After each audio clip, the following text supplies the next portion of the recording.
How's it going, everybody? This is Flint from Flint and Steel Survival doing a quick video today on buck folding knives. I'm often asked to defend my opinion when I speak ill of buck. This is just a plain buck bantam in black.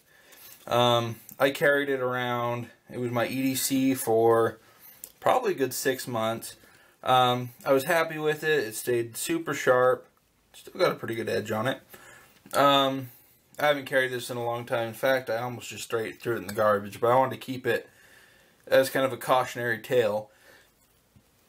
Another thing I didn't quite like about it, other than what I'm about to talk about, is the blade steel does rust very, very easy. I cut an apple with it once, washed it off, dried it off, and it still ended up rusting a little bit. So that's a minor thing, not too big. But one day I was using it at work. I don't remember how it happened.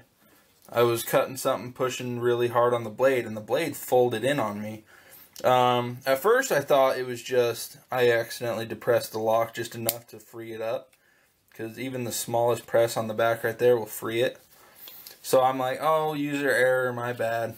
But then I started doing stress tests on this knife, and I found with just the slightest amount of pressure, this lock fails. So I got my rubber mallet here. Let's turn, you guys.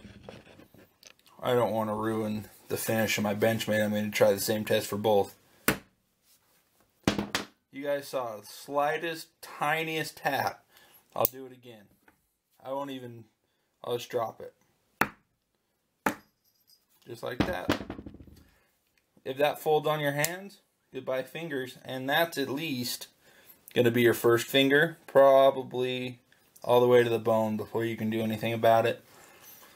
So just the slightest jar on the back spine of this knife, and this lock fails. And I don't know if it's because it's in a plastic housing and there's not really rigidity to it. But see, now if I do this to my Benchmade, please don't break Benchmade. My glass breaker popped out. If you look, not a single give in it. Lock still functions beautifully. That was the first test when I bought my very first Benchmade.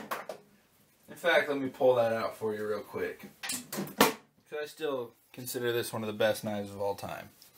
This is my Benchmade Bone Collector Axis lock. No matter how hard I hit that, that thing is not going to give. Let's see if I got some other knives to test in more of the price range. Pretend all you've got is $25, I think it was $30 for that knife. Pretend that's all you have you can afford. I've actually got a couple knives over here. Let's just try this Gerber. Same lock design. This knife came free with the purchase of a $35 machete. So I got this and a machete, 35 bucks. Not a single give in that lock. And I'm hitting this 2 to 3 times harder than I was that buck bantam. Here's a Winchester piece of crap $5 knife.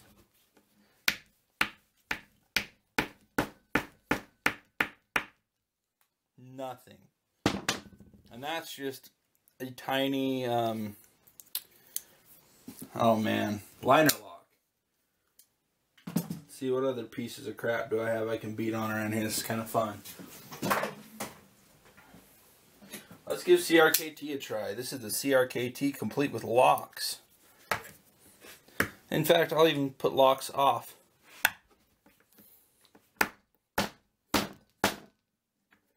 Man, I'm losing my grip. I start to cut myself if it does give.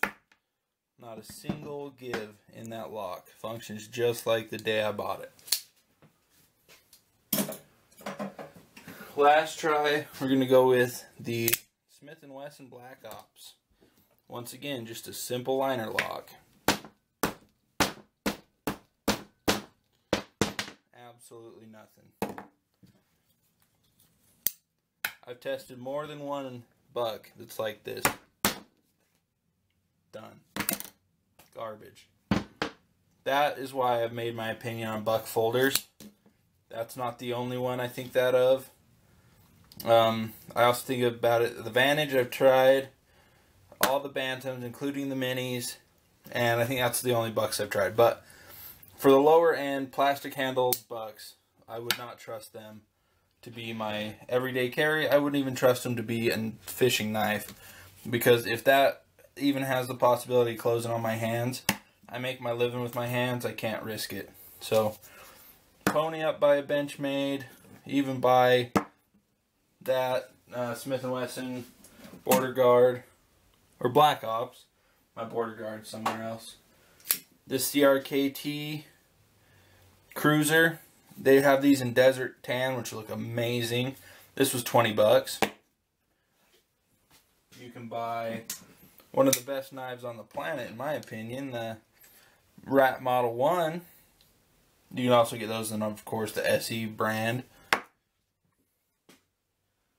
All that. If you want to pony up and get the $60 511, at least that's what I saw it for at my local sports goods store. I don't know how much the fat man paid for this guy, but that's going to hold up a lot better. Or, personal favorite, lately especially, this is the CRKT, Kershaw Cryo. I always forget that one, sorry guys. Kershaw Cryo, it even says it on the pocket clip. I don't know why the first thing out of my mouth was CRKT, but this guy is a freaking bruiser. That really thick